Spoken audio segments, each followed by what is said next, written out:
I've asked this gentleman here, I want to know what the police are going to do to arrest known war criminals, right, that are in breach of the Kellogg-Briand Pacts.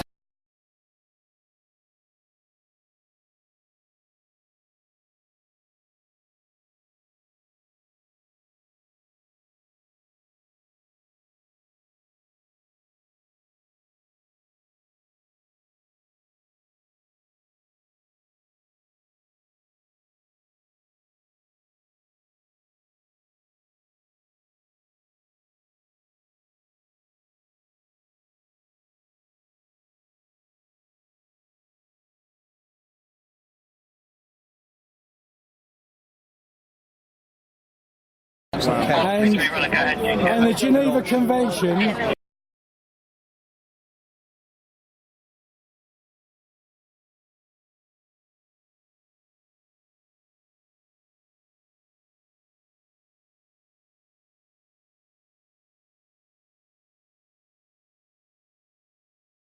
and the Rome Treaty.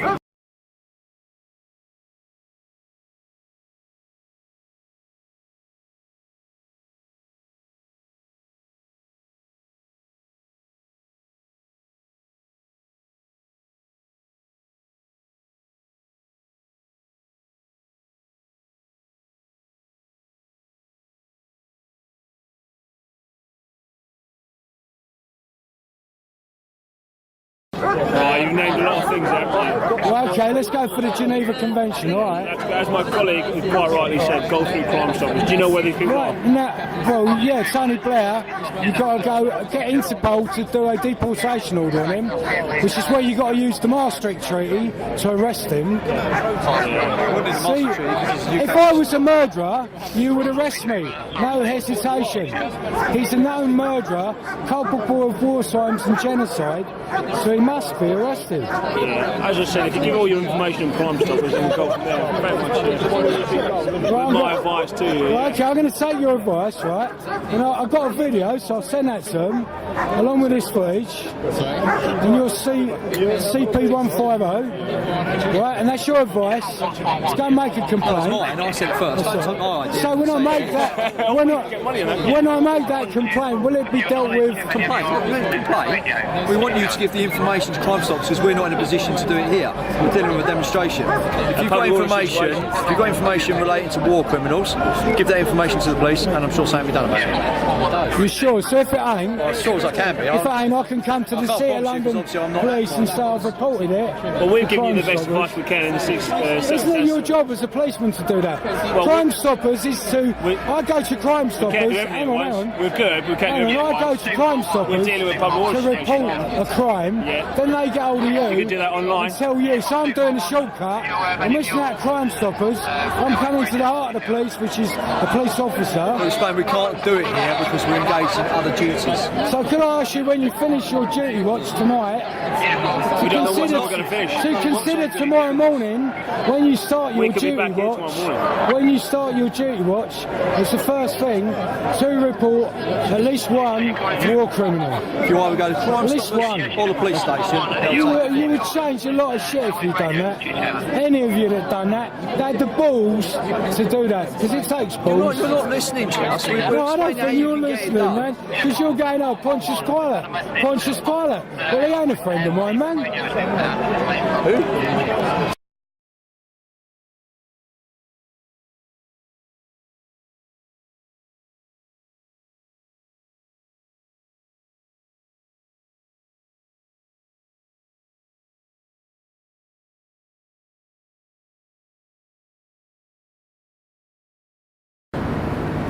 It's your senior officer, eh?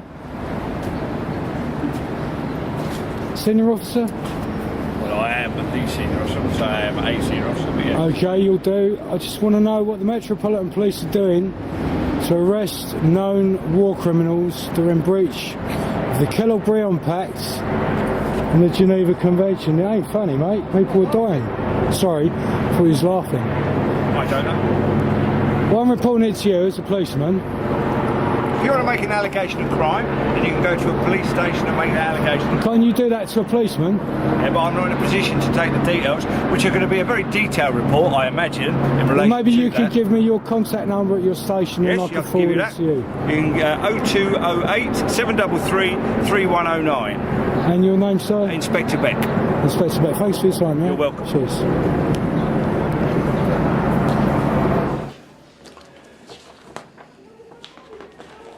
Quite interesting, signed by His Britannic Majesty's ratifications deposited March the 2nd, 1929. The crucial phrase, these are all the signatories. Here you are, Article 1. The high contracting parties solemnly declare in the names of their respective peoples that they condemn recourse to war for the solution of international controversies and renounce it as an instrument of national policy in their relations with one another. That's Article 1. Article 2.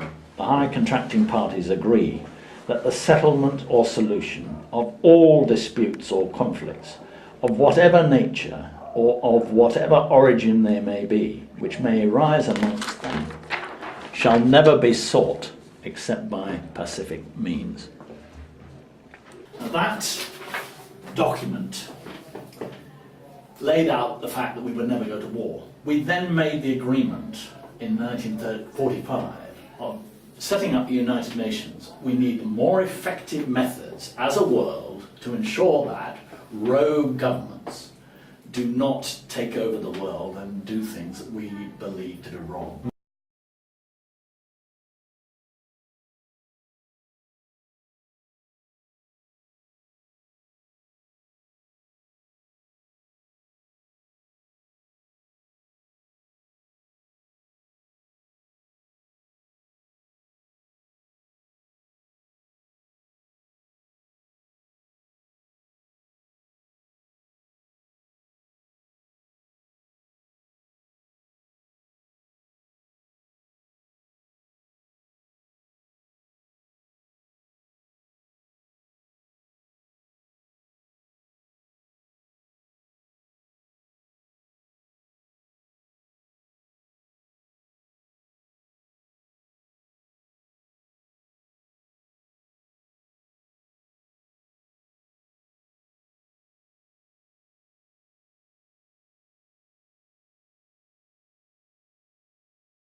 What we need to do to concentrate on is to say the law is absolutely clear. Let's read it out again. The Security Council in the Charter of the United Nations, the Security Council may decide what measures not involving the use of armed force are to be employed to give effect to its decisions. Now, that seems to me to be utterly clear. The only measures they can take on are ones that do not involve the use of armed force. It couldn't be clearer, not involving the use of armed force. How does firing a cruise missile, or using depleted uranium, or dropping bombs, or firing rockets accord with the phrase, not involving the use of armed force? It doesn't. But our lawyers will tell our government that, oh yes, of course it's authorised. They just leave out these phrases completely. They say, oh, it's authorised under Chapter 7 of the UN Charter. That is where the problem in this country lies. Our law enforcement authorities are corrupt through and through. And you see it every day. And so as a result of Dominic Grieve and David Cameron and Nick Clegg and all the others standing up in Parliament and saying, of course it's legal, on March the 21st of this year, 559 MPs voted to continue the attacks.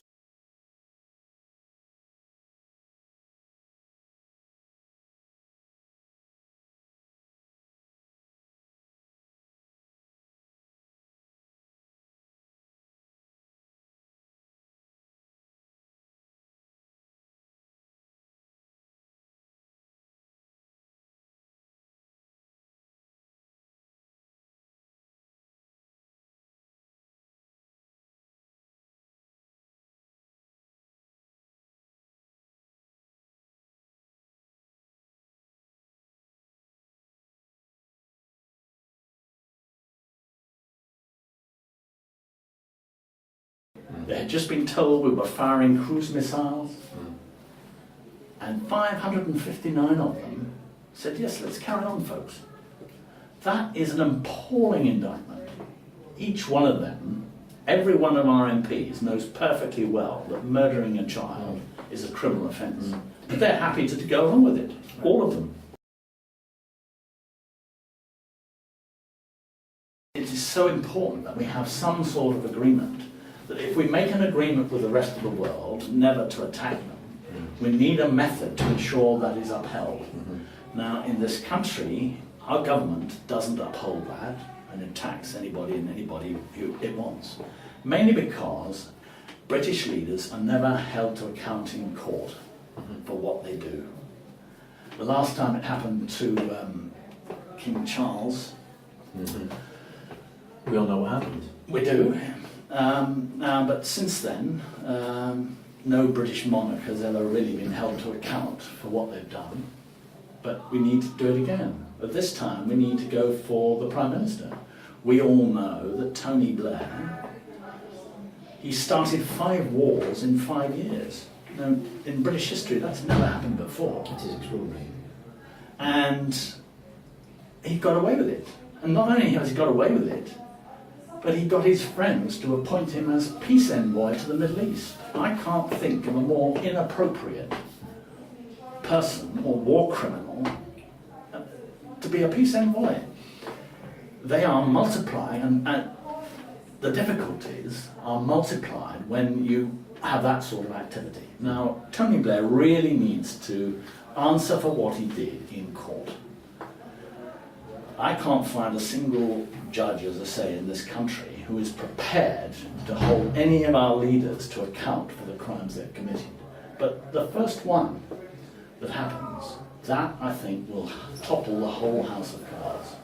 If we just get one of our leaders held to account in court and convicted of genocide, no other British leader, and certainly no other Western leader, will ever again dare to attack other nations and destroy their people.